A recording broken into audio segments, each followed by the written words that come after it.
Okay. You're a nice president of this year. Good talk. I'm just gonna read. All sorts of surprise guests this morning. This is great. Today's full of surprises. Okay, let's kick things off, shall we? Hey, everyone, and welcome to the mechanics of running a YouTube gaming channel, which I'm assuming is pertinent to some of you out there. Who here likes YouTube gaming? Good number. Fantastic. How many of you are gamers yourselves? Fantastic. Who just raised their hand for the heck of it? Yeah! Okay, awesome. So today we're going to be talking about, a little bit about our personal lives when it comes to what it means to be a YouTube gaming creator, as well as some of the ideas around what it, how we choose the games that we play, what it's like to edit videos, what it's like to actually be, a successful YouTube gamer. That being said, though, we should probably start off by introducing ourselves. So, to kick things off, my name is Matthew Patrick, better known as MatPat. The front 3 rows here know me, so you guys are awesome. And basically, I run the show Game Theory, where basically we are the Mythbusters of gamers. Yes, wow. So much shooting and hollering. Great. Yeah, theorizing. Yes, science rocks. Where basically we get super nerdy about all your favorite video games to prove that Mario is a sociopath and Sonic is slow. So that's what we do. So thank you for coming out today, and I'll let everyone else introduce themselves to my right. Hi. I'm Allie. Hey guys. Well done. Yeah, you They're guys are really straight. nice. When did you start your gaming addiction, Allie? What? It was like an AA and like Alcoholics Anonymous. Like That's what it sounded like. I'm Allie. Hi, Allie. I'm a YouTube gamer. Yeah. That's it. What do you do? Do you specialize in anything? Do you should you let these people know anything specific? We're all gamers, it's a given.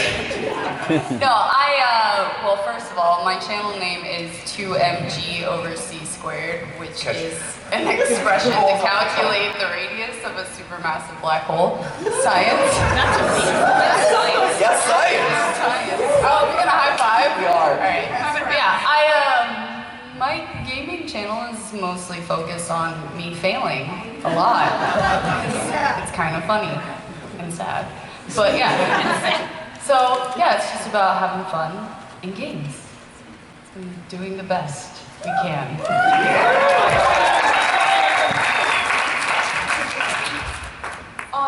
Okay.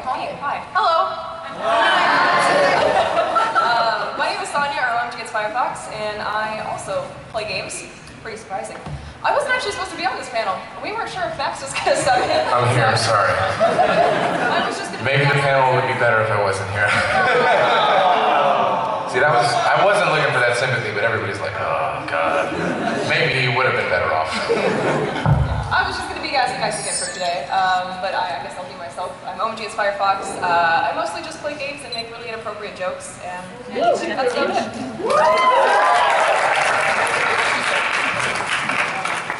My name's Austin. Hi, everybody. I run a channel called Peanut Butter Gamer. If I had known that it would have taken off, I might have made it a different name than that, but oh well. Yeah, and I basically just goof around in my room and talk about games and stuff, and I like Zelda.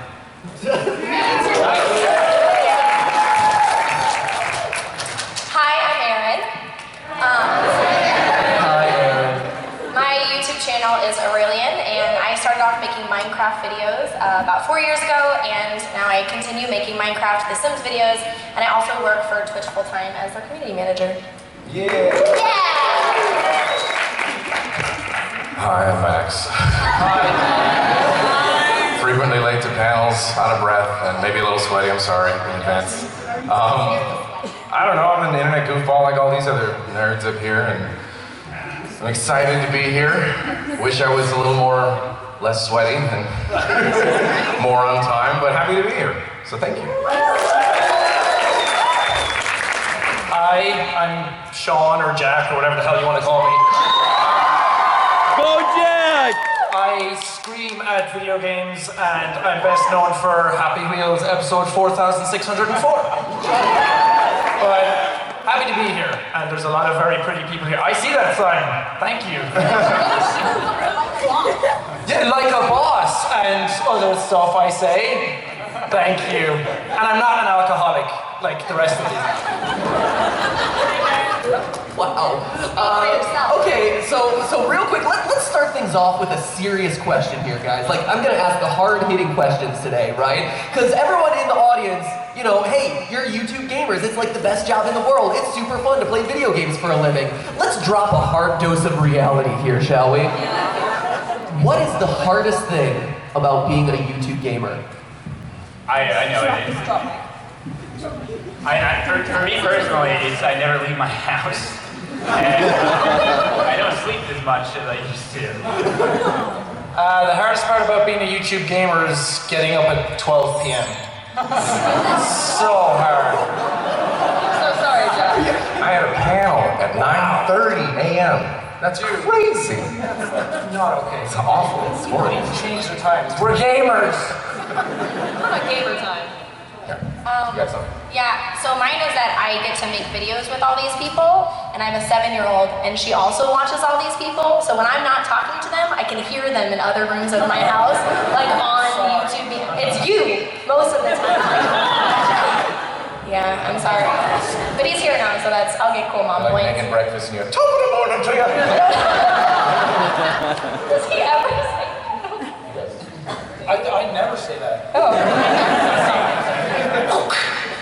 Yeah, he's nice. You may have seen a feed video. Yeah. Living in luxury up here. There you go. All right. Change places! Wait, can we really do that? That would be Can I see my amazing. musical chairs for the next 5 Yeah, minutes? just actually change places every once in a while. Sure, go for it. Who's gonna be the one to do it though? You just gonna say it? High risk. We need music for that though, I feel like.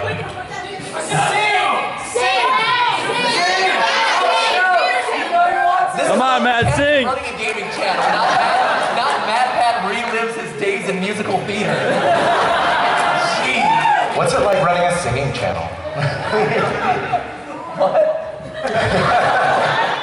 Wait, so what's it like having your face all over Anaheim? Literally everywhere. Never before would I have expected that doing super nerdy videos where I just like analyze things out of my closet at home would relate to billboards on LA streets. That's pretty crazy. I woke up this morning, I looked outside of my hotel, and I was awoken to your face. I feel like that sounds like I'm the creepy baby from Teletubbies, the like creepy baby stuff. It's like, welcome, good morning. No, I keep saying if YouTube had shoved my face into more positions at VidCon this year, like you'd be like urinating on my face in like the toilet. Yeah. And I'd be staring back at you in the urinals, being like, hey, game lab. That'd be a good advertisement though, because you'd have to look at it. It's not right there on the urinal. You didn't make my content. I'm just saying, there's some validity to that. You should think of that. I think it's a missed marketing opportunity, quite honestly. I stared at your face in my underwear this morning. Just saying. Great. Moving on. Not as funny as I thought. And I woke up to your face in bed beside me on the body pillow. What's the hardest part about being a gamer? That. Hey, so running a YouTube gaming channel, anything else that we want to say about that? Yeah, does anyone else have a pessimistic answer? Because I feel bad that I was the only one that jumped on that. Oh no, I love it. I'm like, oh, oops, sorry. That was the instruction. He said get real, right? Anybody have another Alright, we answer? can get, okay, time. What is time? Are we giving real answers? Time. Well, that's a relative term. Should we do a real answer? This is a real answer. So I would say that the hardest part about being a YouTube gamer is there's a lot of things that you don't know when you start a YouTube channel. Like most of us would all say, like, probably would have picked a different name. But you have to learn really early in your YouTube career to hold back on all of your personal information because it's so easy to feel like all your viewers are your friends. They watch your videos and they know about your life, and to not constantly like tell them where you are all the time because people will show up, and that's like a thing that happens. So it's probably learning how to control like not telling every detail about your life all the time and having to kind of protect your privacy a little bit so that it's so easy just to talk about it like you're talking to your friends, and sometimes you have to kind of reel that back. So now someone else could be serious. I think for me, obviously, like we all love what we do, and we're all really, really happy with what we do. We enjoy it, but because we enjoy it so much, and because it feels not like work, it's very hard to find the balance between living your life and like having like life and time to yourself, and doing what you do. Because you can work for like, I don't know, like you all of us here can attest to it. Like we work like 16-hour days throughout the night, and you don't even realize it. You realize like you haven't eaten and stuff, and it's something that, like I said, it sounds so much like not a problem, but finding that time to de-stress, have a social life, be able to walk my dog and like show him some affection and stuff, which I love him to death, like, but he's a good dog. No, he's great, and I feel so bad sometimes because I do YouTube and Twitch. I've always done them simultaneously at the same time, and that doesn't leave a whole lot of extra time for just, you know, being able to just veg or socialize or like talk to my family, visit my family, especially traveling on these trips and stuff like that. I love coming to these things so much, and I love, you know, all of you guys so much that watch our stuff. You're the reason we're able to do our what we do. But that's one of the things I think a lot of people don't realize is that we are very busy, and since we love what we do so much, we can overwork ourselves very easily if left unchecked. So I just brought down the mood so much. Yay! Change places! Change places! Was I not supposed to? Yeah, go! Now there you are, yes, there's that face that somehow I trust. I got a copy. But said I must. See, that's our go-to though when we need something to just like break the mood. Oh man, whose sunglasses did I end up Never with? mind. But you can wear them. You can rock them. You got the jacket and everything. Nice. Double sunglasses now? Okay, so that was a serious question. Here's another question for you. How do you pick the games that you end up playing? Like, what makes a good game to play on your channel, or, you know, to make a video about, or live stream, things like that? Well, you kind of got to go with your gut for a lot of them, because when you start off, you don't really have an audience to give you feedback on what games you're going to play. So for me, it was just a case of starting off playing games that I liked, or games that well, not good at, because I'm not good at any of them, but just starting off and playing games that you knew something about, or that you could play decently and be entertaining while doing it. And then as you get on and people start watching your videos, then all you guys give suggestions in the comments all the time. There's a new game that comes out and it's trending, and then you can play that. So it's, I don't know, it's very, very give or take. A lot of people just play games that they really, really enjoy and that they know a lot about. And then it makes it easier to record videos on that because you can talk about it all day then. I think one of the things as well is finding games that you can play with your friends, because if you have like a bunch of people that have insane personalities playing this one game together, it makes for like really good content. Like somebody will say something ridiculous and it bounces back and forth and it makes for a fun time. Yeah, I like to keep up with things that are new. Like I know Jack kind of jumped on the whole VR hype. Whoa, God, got insanely louder. Oh, hello. Like you kind of jumped on the whole virtual reality hype train too. Like that's been really fun. Virtual reality's been huge. So anything that's kind of new, like I mean, like Overwatch just came out, so I've been playing a lot of that. But I think sticking to something that you really, really enjoy, because you know, as he said, it's going to make the best content because you can talk about it all day and you just love it and you genuinely have fun playing it. So I think that's really important. Yeah, kind of echoing what everyone else has said, I think it's best to just talk about the kind of games that you like to play. I mean, I like Zelda, so I always do a bunch of Zelda videos, like Mario, so I talk about Mario a lot. I also just like weird games, so sometimes I'll just find the weirdest games I can find on the internet, play those.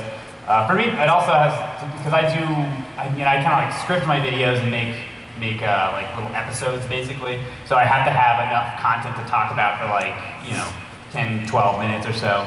I personally like to do a lot of games that are colorful. I just like games that are visually pleasing to look at. But yeah, just mostly whatever you enjoy talking about, really.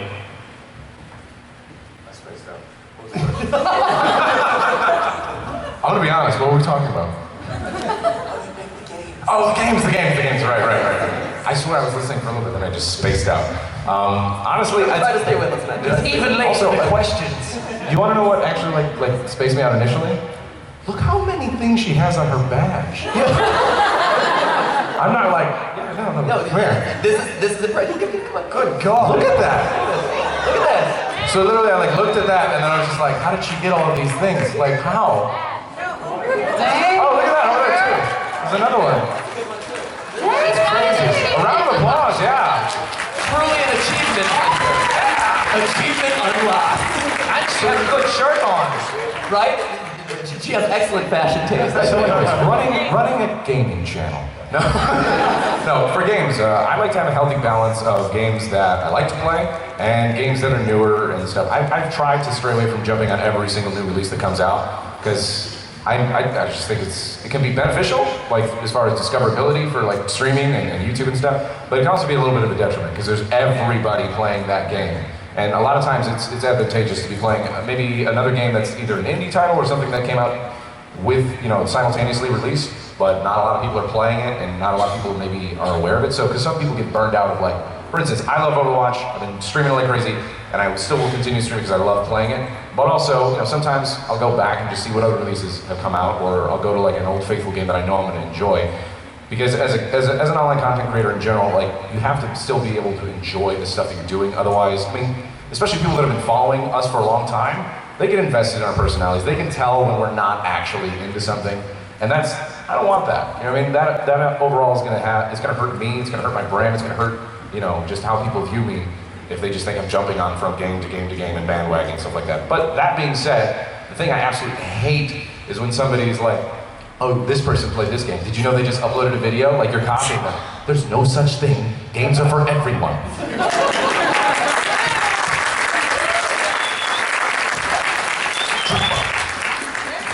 How nerdy do you guys want to get? All the way, all the way. Moderate nerdy? Okay, so moderate levels of nerdy. I'll keep it moderate level. Because the game theorist functions completely differently than a typical gaming channel.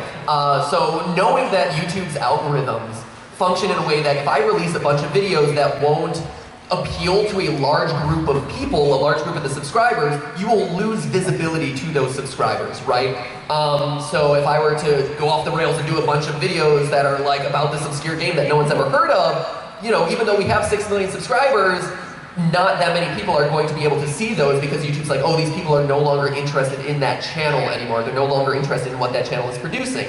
And so as I look at what games we're going to do theories about, I try to create this kind of balance of, things that I know is going to appeal to everyone, episodes that are kind of around bigger name franchises like the Marios and the Five Nights at Freddy's and like Undertale and things like that I know are like right in your guys' wheelhouse. And then I balance it out with, 1 or 2 weeks of more experimental games or games that, might not necessarily be in your wheelhouse, but are things that like I'm really interested in currently or interesting topics, or maybe in, a smaller indie game and we're trying to like expose that to more people. And then, those do okay. And then I kind of follow that up after like 2 or 3 weeks with another big tentpole one so that way you guys stay active with the channel. And so for me, it's kind of this like ebb and flow of like, here's a big tentpole game, here's a couple more experimental things, here's another big tentpole game. So that way, we're staying, exciting to you guys, but at the same time also staying relevant within YouTube's algorithms, which fundamentally dictate like whether or not you see the videos. So that's an important consideration that I have. Like I said, super nerdy. Moderate level of nerdy. Change places.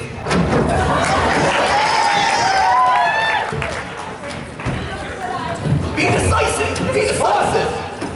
This is great. Everyone's like running around and like kind of sauntering. We should remove a chair every time. It'll be like musical chair. Panelists every time. Oh man, it'll be like Survivor. Yeah. Survivor the gaming panel. That would be amazing. You cause the pause. Right, exactly. That's it. We have to just at one long continuous stream. What's going on? Oh no, the tea! Oh, crucial. Here we go. Here it is. Here it is. Cootie tea. Thank you. So streamers, talk to me about streaming. Let's talk about streaming. Like, what do you like about it? What's exciting about it? What are some of the considerations or challenges that come with live streams versus doing like videos on demand that you just kind of upload and are more edited, more produced? Personally, I think that live streaming is a little bit more difficult than just recording content and then editing it because... Ooh, throw down! Those are fighting words. Drama on the I'm panel! just saying, it's a little bit for me personally. Let's get We're talking personal here. Let me just say this. I'm gonna pull out my because popcorn and start eating.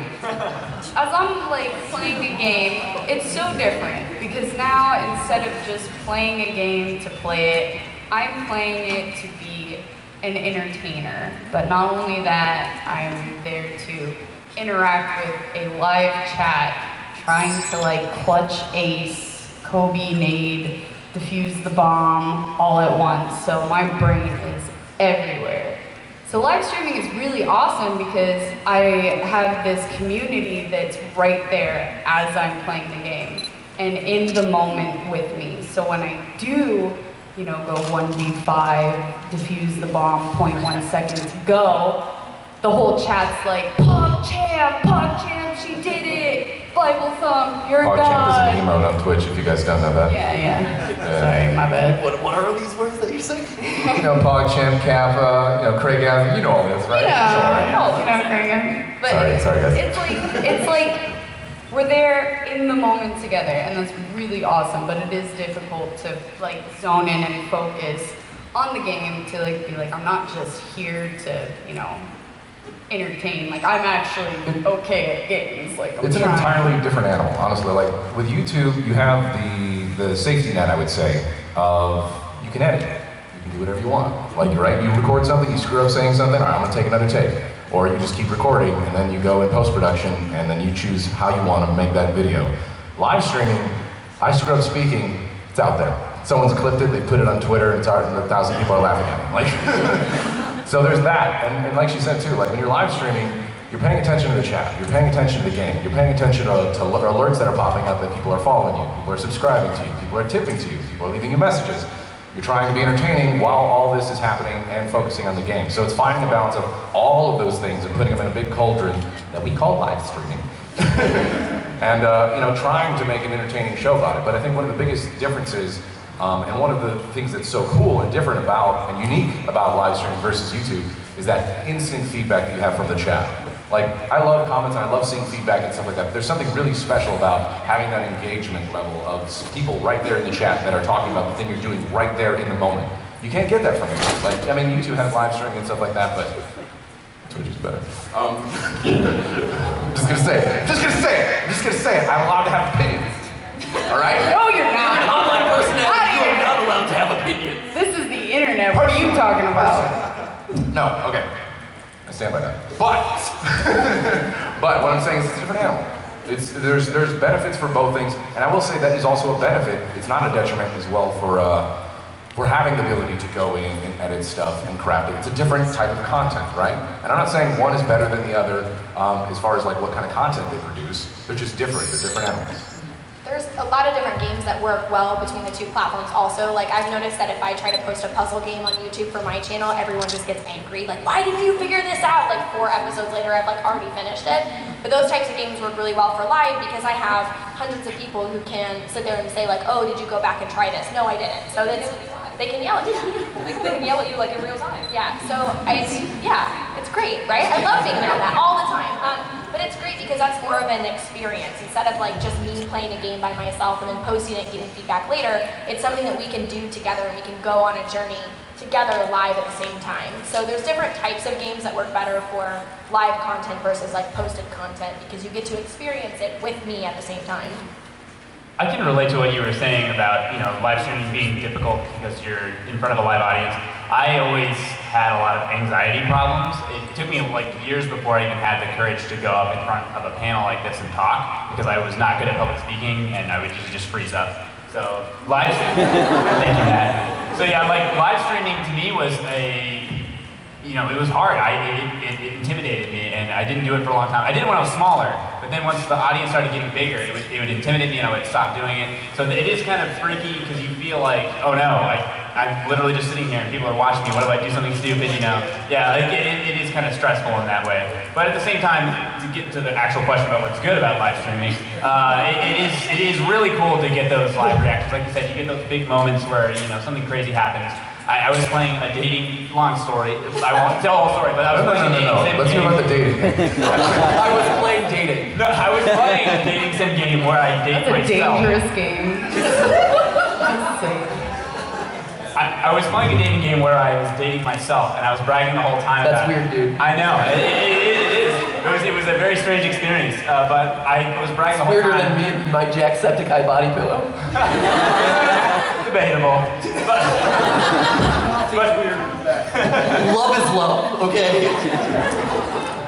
I got a bad ending dating myself, and my chat loved it. And like that's the kind of thing you get with live streaming that you don't get, you know, if it's edited through YouTube, because you get that reactions, but it's not all there. You're not experiencing it live, so that's definitely cool. I feel like a big part of it too. Hey guys, thanks for watching. Please don't forget to subscribe, like, and share this video. For more videos, click on the screen and visit my website for cool merchandise.